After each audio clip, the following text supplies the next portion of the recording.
Is your LG dryer's lint screen not sitting flush in its cradle? If so, It ain't supposed to do that, unfortunately, no matter how good you are about cleaning the lint screen after every load, which you should always be doing.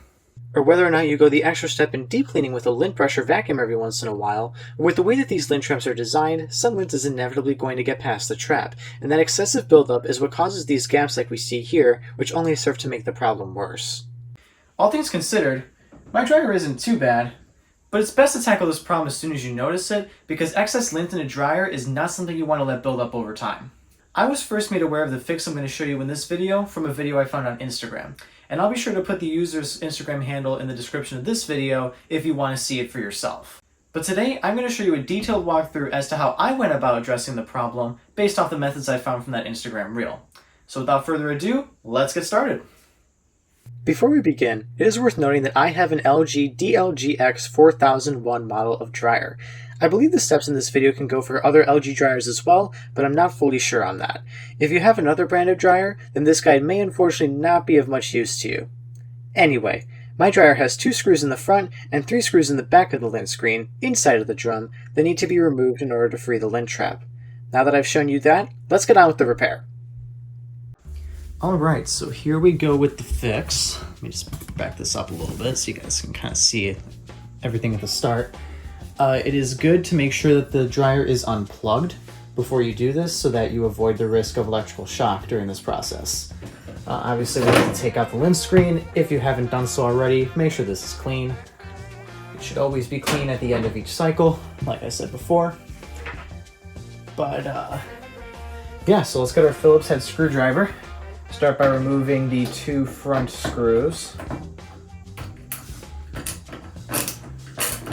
Oh, don't want to strip them.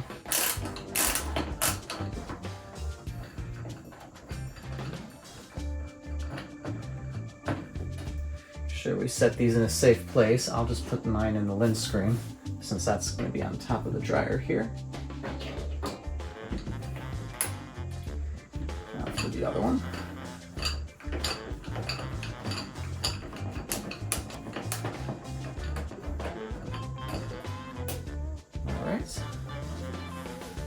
So these are the only 2 in the front that we're going to be removing. Now, bring you guys a little closer to the inside here. Let me just lower the camera a little bit. There we go. Now, you guys are not going to get a great view of what's going on in here, but you guys saw the screws that we need to remove. Let me spin the drum a little bit, get the paddles out of the way. Sure, we carefully get this out.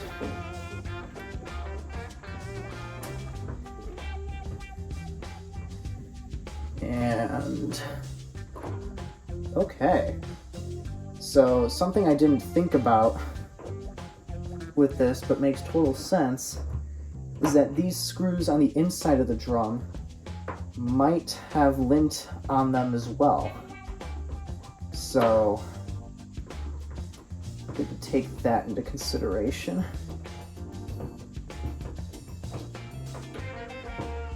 Is this one not going to come out? I guess it's going to come out with the piece itself.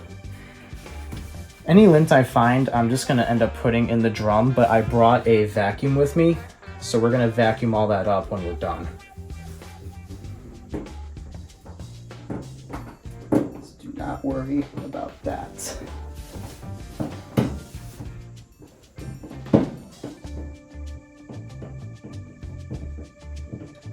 Again, for the middle screw, we are not removing the one that is attached to the moisture sensor.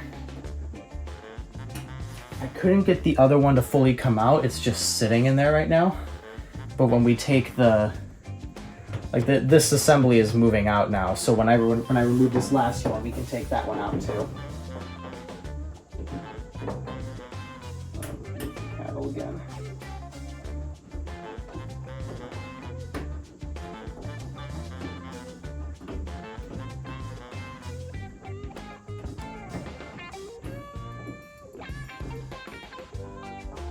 Yeah, if I had a magnetic tip screwdriver, that probably would make this a bit easier. But we have all of our screws removed. Now we will carefully remove this assembly, making sure that our screws don't go anywhere.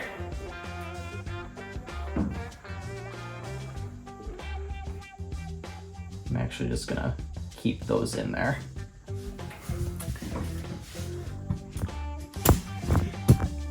This is our assembly here. We got this fully taken out.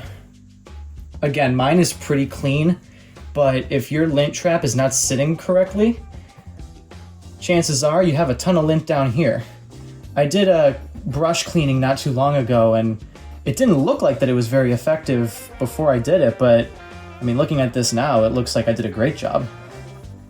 So we're just gonna clean off all the lint that's in here, just like wherever you can. I know you may not want to get your fingers all dusty with this, but your fingers will be the easiest way to get all this lint and junk out of here. It's really important that especially this part is clean, because this is where the lint trap is resting in the assembly here. Oh, okay, cool. We have a toothpick. That's lovely. We'll even get on this side too. Make sure that we are clean everywhere. Excuse me.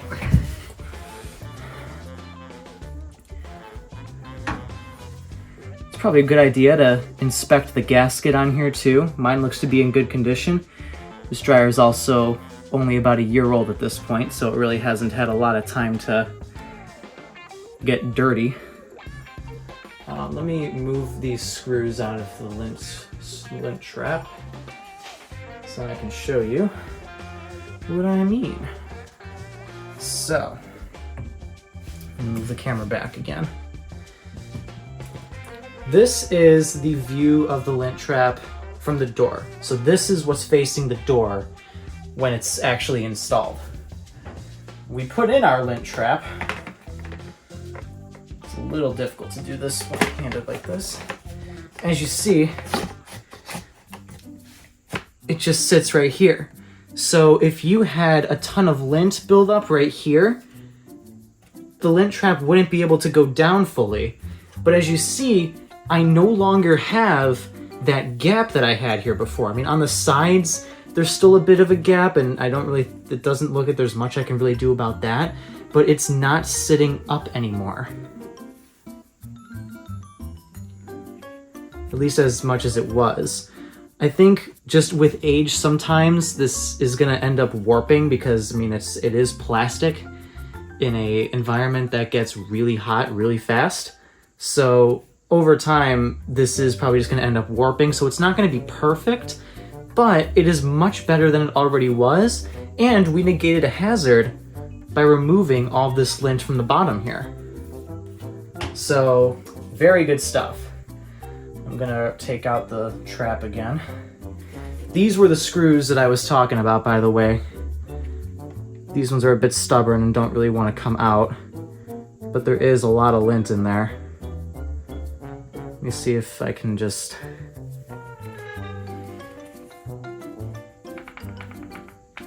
There we go.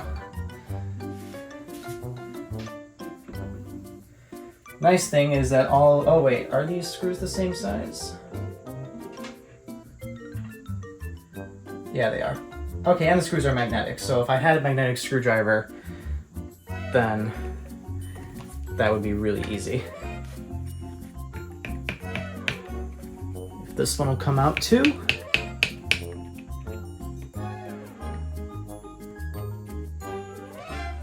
Come on.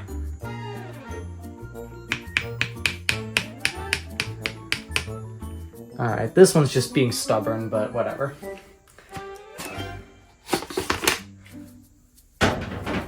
I'll actually just put the other one back too, so I know that it was in there specifically and that I don't have to thread it. Yeah, that's actually probably better that I did that, because now I don't have to worry about threading them while I'm bending back in there. So I'm gonna put this up here now too, out of the way. And let's take a look at the inside of our lint area. Look at all that.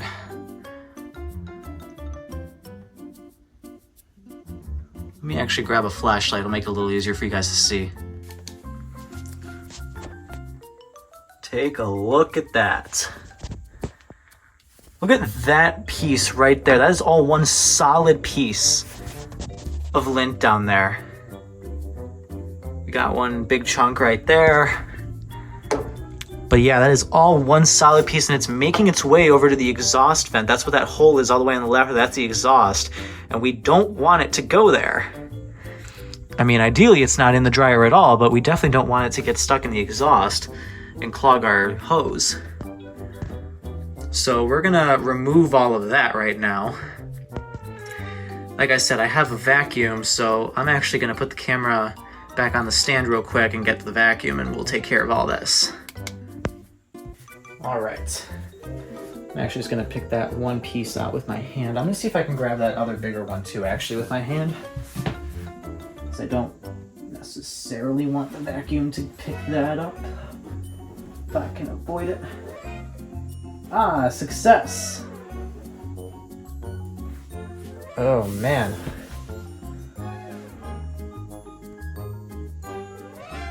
Yeah, I'm just gonna get the vacuum now. And should be good to go soon.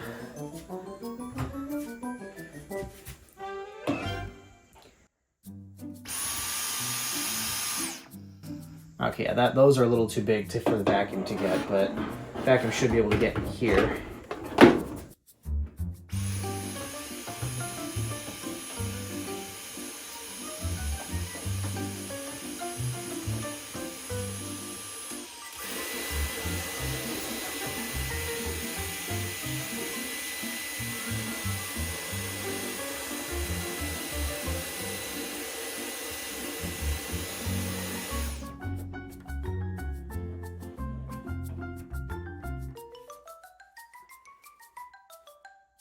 Fortunately, this is kind of a bulky vacuum.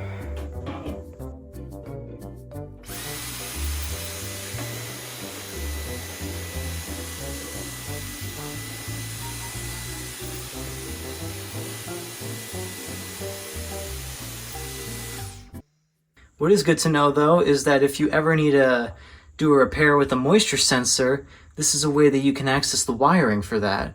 There's our wire for the moisture sensor right there. So that's pretty cool. One thing to be very careful of with this stage though is that right there is a hole into the dryer system. And this is a gas dryer and the flame chamber is just down there. So you don't want to be shoving lint down there because where the heater is, that could be very, very bad if you're not careful. So be sure that you're extra careful at this stage since you are open to the heating chamber at this point. It's not going to be perfect, but it's far better than it was. So at this point, I'm happy with how this looks. Let's get it back installed. All right, here comes the fun part. Trying to get everything back in here.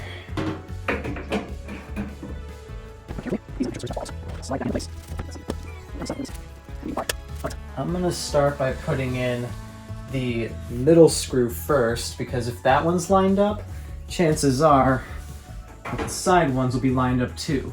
And those are going to be much more difficult to do. So let's do that.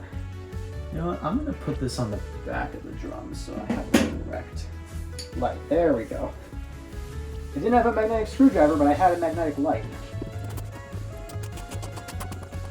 All right, nice and tight in there. Our middle screw is back in. Let's work on the side ones. And we are going in. Very nice. We like to see. Make sure we're tight, but not too tight as to strip the screw. And now for the last one on the inside.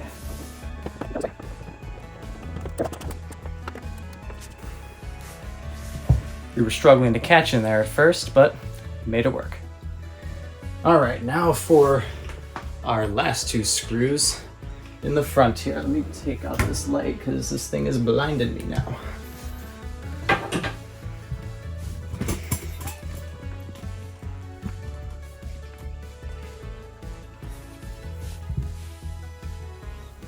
Here we have our 2 screws in the front.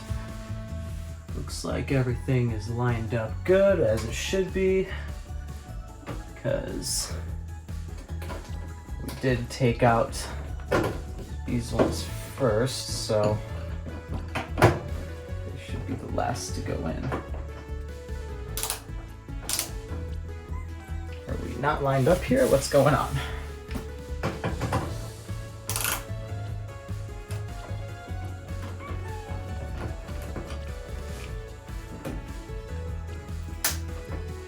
No, we have a clear opening, so we should be going right in.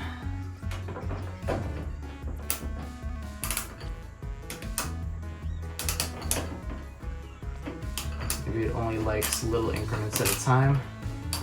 There we go. Now we're cooking with gas. Couple extra cranks.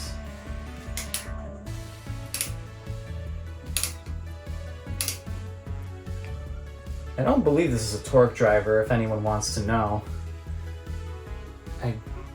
It just has a function on it to keep you from, like, to help prevent you from stripping the screw by adjusting this. So now for our final screw. I try to put these back in the same order that I took them out, although I did take the middle screw out. I don't think I took that one out last. Although in theory I probably should have. That's okay. As long as it gets back together the way you found it, that's what matters. And in this case, double check. We are locked in. So, moment of truth.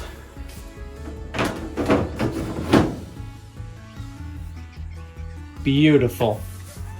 Fully flush. Get you out of the camera stand there.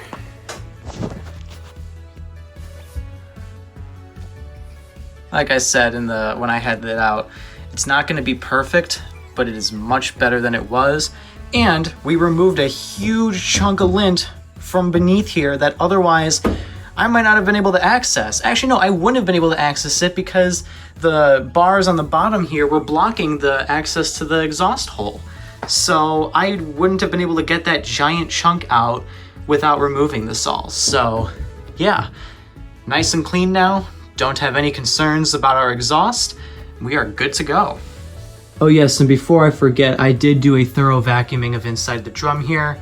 I'm going to do one more before I officially power the machine back up. And yeah, with that marks the end of the repair. With that, we are sitting fully flush again in the lint screen cradle. Again, this is not something you want to postpone doing because buildup of excess lint in a dryer can be a very dangerous thing. I hope you found this video to be helpful, and please feel free to leave any questions in the comments. With that, thank you all for watching, and remember, stay cool, everybody.